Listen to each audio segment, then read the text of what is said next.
Әтеген бір шөпен көдім, онда қотын жозығылықы да пижолан тиклеп қойып, хош edip içişip, zopен işlep çıkarıp koyup doyunға. Енді 10 yaşlıq балдар telefon oynap oturdu. Әмді 14-15 yaşlıq kızlar olsa ki, mala kişik, şuxmaydı, əxilini bilmeydi bula desek. Bu ballar ingekte kaçkan xotunlarının ballarını aldırıp içip çıkarıp koyğanı nem deyimiz hem deyim. Bazı erler şapaq, erler buzuq, erler xotunlarının qadrini qılmaydı dep gıybetini qilishini tazı bilmez. Bu özümüzün qadrini özümüz qılmasaq, erler bizning qadrimizni qanday qildi? Hazır biraz sorularda kızlar içmeymen dep qalsa, balla eymenmesden ayağı qılmasdan oy içine dep araq tanglaydigan, araq solaydigan odatlar yetib ketdi. Nemishke? Sanqaqning dastidan erlarninki ideyasi hamma qizlar ichidi deydigan ong paydo bo'lib ketdi. Bu biz bir ona turib ballarimizga ulgu bo'lish, u yoqda to'sin ashta ichib ulgu bo'lib bersak, cho'ng bo'lganda ballar nima bo'lmoqchi?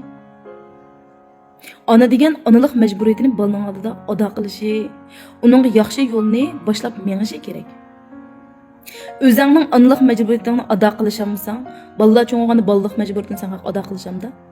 Азырақ кичик қызлар шу сен қақны көріп, "Ой, чоң айдашларым ішті декен ғой, біз істек ештен болмайды" деп, мұшта ішчидіға юлларға аяқ қылмастан меңіп кетіп барды.